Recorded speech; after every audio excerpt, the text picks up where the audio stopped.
Bonjour, bonjour très chers amis, nous espérons que vous portez à merveille, que vous portez très très bien, qu'il n'y a pas de peur, qu'il n'y a pas de doute, qu'il n'y a rien qui secoue vos vies et que tout va au mieux. Et chez nous ça va, ça va.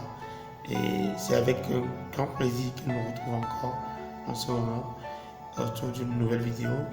Une vidéo qui va porter sur une thématique très intéressante, une thématique qui nous intéresse plus particulièrement au regard de la période que nous connaissons actuellement, une période électorale.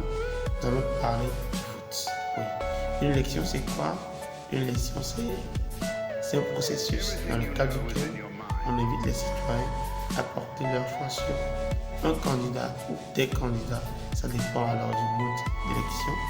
Donc, à exprimer leur choix politique, le choix de à qui ils voudraient confier une certaine mission, une mission qui va forcément concerner la vie du pays. Alors, faire un vote utile, c'est nécessaire. Ne pas voter, on va dire gauchement, c'est nécessaire. Voter et être conscient qu'on a fait un bon vote, c'est vraiment une chose qui est non seulement nécessaire, mais qui détermine également la destinée d'un pays. Alors, eu égard à tout cela, nous allons parler aujourd'hui de comment faire un vote utile.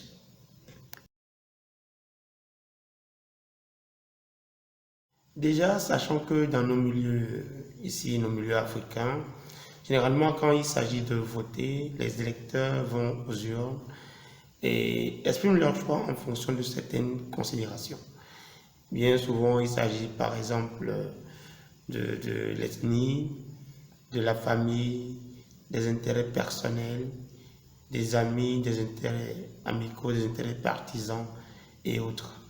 Et généralement, le choix n'est pas fondé sur la raison, sur l'intérêt national, sur l'intérêt collectif, sur des valeurs qui sont bien hautes, bien largement hautes que le cercle individuel. Voilà. Or, tel ne devrait pas être normalement le cas. Faire un vote utile, c'est ne pas se détacher totalement de ces critères précédemment mentionnés, mais c'est ajouter, allier, associer à ces critères d'autres qui donnent une certaine qualité au vote. Alors, qui parle de vote parle de candidat. Qui parle d'élection présidentielle, municipale ou autre parle de candidat. Alors, le travail de l'électeur, c'est déjà de connaître ces candidats, qui sont ceux-là qui voudraient bien les représenter dans les années à venir à la tête de leur pays, à la tête de leur communauté. Déjà, il leur faut les connaître foncièrement, les connaître leur parcours, leur vie, leur famille, leurs principes. Bref, on ne peut pas connaître totalement les candidats, mais il faut quand même que l'électeur fasse un travail de fond sur qui veut les représenter, qu'est-ce qu'il apporte, qu'est-ce qu'il propose, est-ce que ce qu'il dit sera conforme à ce qu'il fera, etc.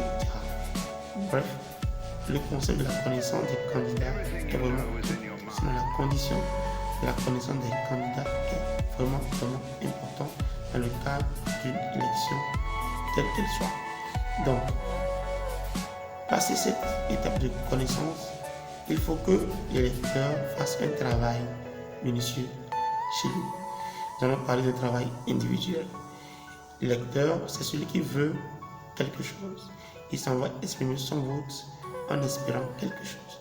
Que son pays change, que son pays évolue, que les affaires se portent au mieux, etc. C'est chacun avec sa priorité, chacun avec son attente. Alors, en fonction de ses attentes, il est chez lui, il fait un travail de fond. Qu'est-ce que je veux pour mon pays? Qu'est-ce qu'il faut à mon pays dans le court terme, dans le moyen terme ou dans le long terme? En fonction de tout cela, il va définir ces différents critères, ces différentes attentes et les confronter maintenant aux candidats en lice, aux candidats qui voudraient qu'on porte le choix sur eux. Ce travail individuel étant fait, il revient à l'électeur de participer aux événements, aux sorties politiques, aux manifestations, aux événements qui vont meubler par exemple ce qu'on peut appeler la campagne électorale. Il va aller à tous les événements. de tous les partis. Bien, participer activement à ces événements et voir quel candidat répond le mieux à ces questions, à ces attentes, à ces doutes, quel candidat lève ses doutes, quel candidat propose ce qu'il attend. Donc, quand il va à ces événements, il y aurait de poser des questions aux candidats, de poser des questions à ceux qui animent ces manifestations, de poser des questions pour savoir les grandes lignes d'un projet, sinon des projets de chacun des candidats.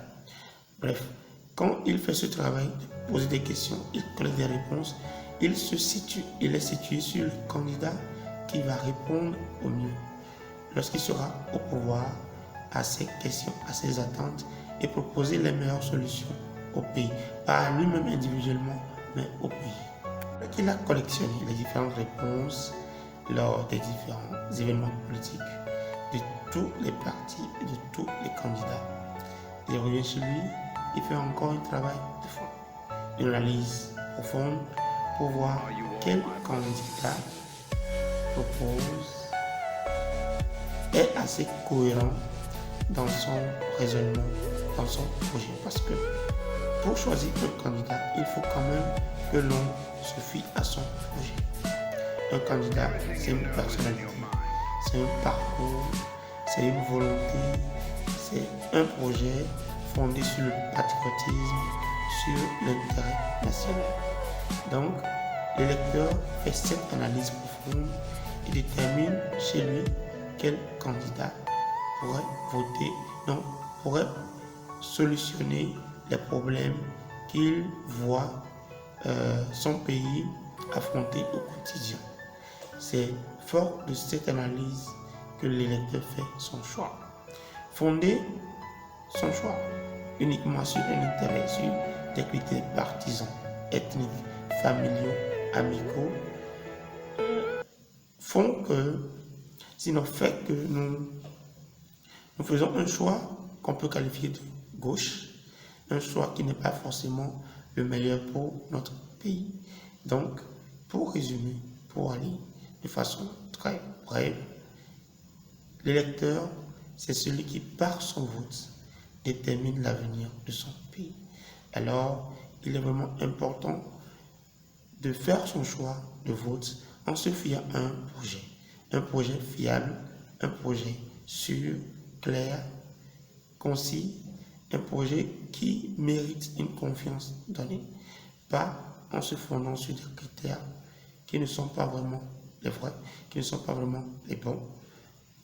Alors, nous allons espérer de chaque citoyen qui est électeur quelque part dans son pays, maintenant ou dans les mois, années à venir, que lors des élections, il puisse faire un choix éclairé, un choix fondé sur un projet, un choix qui protège surtout l'intérêt national, un choix qui confirme son patriotisme.